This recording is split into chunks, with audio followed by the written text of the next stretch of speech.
पांढरे झालेले केस परत काळे होऊ शकतात का? किंवा प्रीमॅच्युअर ग्रेइंगचा जो त्रास होतो तो रिव्हर्स होऊ शकतो का?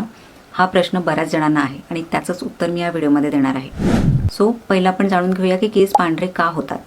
तर आपल्या शरीरामध्ये मेलॅनिन नावाचं पिगमेंट बनत असतं जे आपल्या केसांना त्यांचा कलर देतं. जेव्हा आपण केसांमध्ये मेलॅनिनचं प्रोडक्शन कमी होतं तसं हळूहळू केस पांढरे व्हायला लागतात. तर हे मेलॅनिनचं प्रोडक्शन कसं कमी होतं?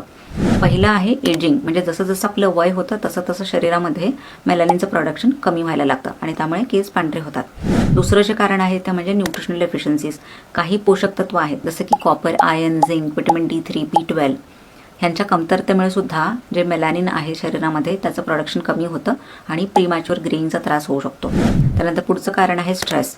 सो खूप अतिप्रमाणात स्ट्रेस जर तुम्हाला असेल तर त्यामुळे सुद्धा मेलॅनिनचं प्रोडक्शन कमी होऊ शकतं. त्यानंतर पुढचं कारण आहे जेनेटिक्स, म्हणजे तुमच्या फॅमिलीमध्ये कोणाला प्रीमॅच्युअर ग्रेइंगचा किंवा पांढऱ्या केसांचा त्रास असेल तर तुम्हाला सुद्धा तो त्रास होऊ शकतो.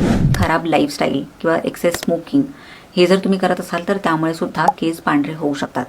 मग हे पांढरे झालेले केस पुन्हा काळे करण्यासाठी काय केलं पाहिजे? सो 2 कंडिशन आहेत ज्यामध्ये पांढरे झालेले केस पुन्हा काळे नाही होऊ शकत. ते म्हणजे एजिंग, म्हणजे जसं जसं वय होतं, म्हणजे स्पेशली आफ्टर 30s बऱ्याच जणांना ऑब्झर्व होतं की त्यांचे केस पांढरे व्हायला सुरुवात होते. वयामुळे जे केस पांढरे झालेले असतात ते परत काळे नाही होऊ शकत. त्यानंतर जेनेटिक्स, म्हणजे तुम्हाला फॅमिली हिस्ट्री असेल पांढऱ्या केसांची तरी सुद्धा जे पांढरे झालेले केस आहेत ते काळे नाही होऊ शकत. पण जर तुम्हाला काही न्यूट्रिशनल डेफिशियन्सीज किंवा काही पोषक तत्वांची कमतरता असेल आणि त्यामुळे तुमचे केस पांढरे झाले असतील तर ते परत काळे होऊ शकतात. जर तुमचं वय कमी असेल, म्हणजे 30च्या आतमध्ये तुम्ही असाल आणि फॅमिली हिस्ट्री तुम्हाला नसेल तर काही पोषक तत्व तुम्ही व्यवस्थित घेतले, त्याचे सप्लिमेंट्स घेतले तर ते केस नक्कीच काळे होऊ शकतात. कुठले कुठले पोषक तत्व कसे घेतले पाहिजेत, कुठले सप्लिमेंट्स तुम्ही घेतले पाहिजेत या संदर्भातील माहिती मी कॅप्शनमध्ये लिहिली आहे.